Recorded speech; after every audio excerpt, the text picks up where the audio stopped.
ऐसे व्यक्ति भारतीय जनता पार्टी के चुनाव चिन्ह पर अगर आते हैं और जिन किन्हीं को भी उम्मीदवार बनाएंगे हम लोग उनके साथ होकर उनको जिताकर। नमस्कार, मैं निखिल रमान हाशमी और आप देख रहे हैं सोशल न्यूज बिहार। बिहार विधानसभा चुनाव की घोषणा होते ही पार्टी कार्यकर्ताओं में उम्मीदवारी को लेकर रसाकसी शुरू हो गई है। इधर उजियारपुर विधानसभा में भी उम्मीदवारी को लेकर क्यास एराइयां जारी हैं। न सिर्फ लोग क्यास एराइयां कर रहे हैं बल्कि उनके समर्थन में टिकट की मांग को लेकर आवाज भी बुलंद करने लगे हैं। उजियारपुर एक ऐसा विधानसभा क्षेत्र है जहां की जातीय समीकरण किसी की जीत और हार की कारण बनती है। कारण है कई जातों में वोटों की तादाद का कम अंतर होना। जहां यादव बहुल्य क्षेत्र उजियारपुर को माना जाता है, वहीं कुशवाहा भी थोड़े ही अंतर में है। जबकि अपर कास्ट ब्राह्मण भूमियार लाला राजपूत की भी अच्छी खासी तादाद है और इन सब से बढ़कर वैश्य समुदाय की तादाद काफ़ी है, जिसको लेकर घटक दलों में ऊहापोह रहती है। जितना वोट बैंक का ध्यान रखा जाता है उतना ही उम्मीदवारों की छवि व उनकी सियासी सूझबूझ का भी ख्याल रखा जाता है। 2020 की चुनावी घोषणा के बाद ये ऊहापोह अभी भी बरकरार है कि गठबंधन में किस घटक दल का कौन उम्मीदवार होगा, लेकिन हर घटक दल का उजियारपुर पर निगाह है। वहीं अपने चहेते उम्मीदवारों को लेकर भी आवाज़ बुलंद की जा रही है। बीते दिनों लोजपा से स्थानीय संगठन के जरिए एक प्रस्ताव पारित कर लोजपा की उम्मीदवारी की मांग की गई। वहीं दूसरी जानिब भाजपा के सीट के संकेतों पर शोभाकांत राय की उम्मीदवारी को लेकर यादव समुदाय में प्राथमिकता दी जा रही है और मांग की जा रही है कि यादवों की बहुल्यता और यादव उम्मीदवार इस बार भाजपा को फायदा दे जाएगी। जबकि आरजेडी से आलोक कुमार मेहता ही बेहतर कार्यशैली और व्यवहार से समर्थकों में लोकप्रिय देखे जा रहे हैं। उजियारपुर विधानसभा जो है उस विधानसभा यादव बहुमूल्य क्षेत्र है और उजियारपुर विधानसभा क्षेत्र से भारतीय जनता पार्टी यादव उम्मीदवार देती है तो उसकी निश्चित रूप से जीत होगी। अभी तक का यही ग्राफ है और हम लोग का भी आशीर्वाद है। भारतीय जनता पार्टी के पदाधिकारी सबको सोचना चाहिए, विचार करना चाहिए और यादव उम्मीदवार देना चाहिए। और ये शोभाकांत राय बहुत अच्छे हैं, समाज में इनका अच्छा पकड़ है और लोग भी इनको चाहते हैं।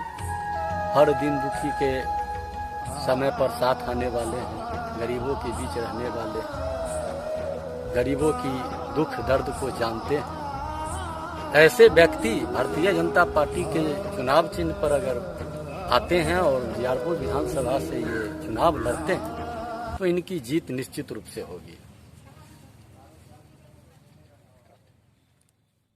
हालांकि अभी तक न महागठबंधन की तरफ से न ही एनडीए के घटक दलों में किसी तरह की कोई संकेत मिली है कि उजियारपुर से किस घटक दल को टिकट मिलने जा रहा है। इसी कड़ी में एक बीजेपी के सक्रिय कार्यकर्ता है शोभाकांत राय, जिनकी चर्चा लोगों के जरिए की जा रही है कि इस संबंध में हमने शोभाकांत राय से राय जानना चाहिए। उन्होंने कहा कि पार्टी के मेरिट पर डिपेंड करता है कि पार्टी किसे टिकट देती है। जिसे भी पार्टी टिकट देगी हम लोग उसे विधानसभा पहुंचाने का काम करेंगे, लेकिन अगर पार्टी मुझे उस लायक समझेगी तो मैं इस चुनौती को स्वीकार करने के लिए तैयार हूं और इस चुनौती का सामना करते हुए जीत को यकीनी बनाने की कोशिश करूंगा। उजियारपुर सीट भाजपा के पाले में जाने की उम्मीद है और उसमें प्रबल दावेदारों में एक आप भी जाने जा रहे हैं। क्या लगता है आपकी चर्चा भी है लोगों में? उजियारपुर विधानसभा के पहले सभी जनता को हम प्रणाम करते हैं, नमस्कार करते हैं कि जो मेरा भी चर्चा आप लोगों को 20 तक पहुंचा। कहीं ना कहीं संगठन से जुड़े हुए संगठन के बहुत सारे काम, जो भी मीटिंग से लेकर के जनता से जुड़ा हुआ जो भी काम आया, हर काम को किए, लोगों को बीच में चर्चा इसलिए है। पार्टी के आला कमान की बात, जो किनको उम्मीदवार बनाते हैं, जिन किन्हीं को भी उम्मीदवार बनाएंगे हम लोग उनके साथ होकर उनको जिताकर भेजने का काम करेंगे। उजियारपुर का समीकरण यही अभी बन भी रहा है और पूर्व में भी देखा गया है। ये यादव बहुल क्षेत्र है। यदि यहाँ से यादवों की उम्मीदवारी होती है तो बीजेपी की जीत सुनिश्चित होगी। पर पार्टी चुनती है, टिकट देती है, तो क्या आप चुनाव लड़ेंगे? सौहार्द स्वीकार करेंगे और हम सब मिलकर के इस सीट को जीत करके पार्टी को जो है सो देंगे। हमारे समस्तीपुर जिला में और ख़ास करके उजियारपुर क्षेत्र में किसान की बहुत बड़ी समस्या है।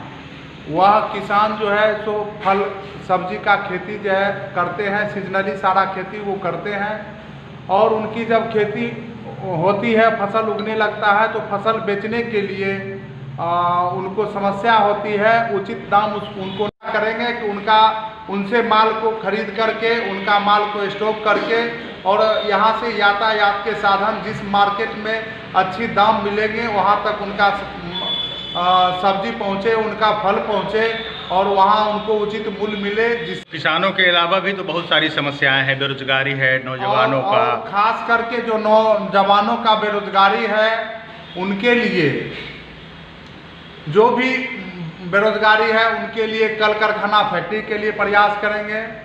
जो सरकारी जॉब होता है उसके लिए हम प्रयास करेंगे।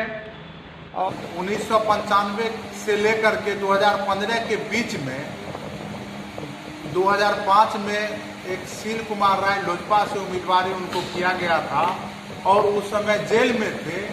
जेल में रहने के बाद भी यहाँ का समीकरण उनके साथ हुआ और लोजपा के से उम्मीदवारी के बावजूद उनका जीत सुनिश्चित हुआ।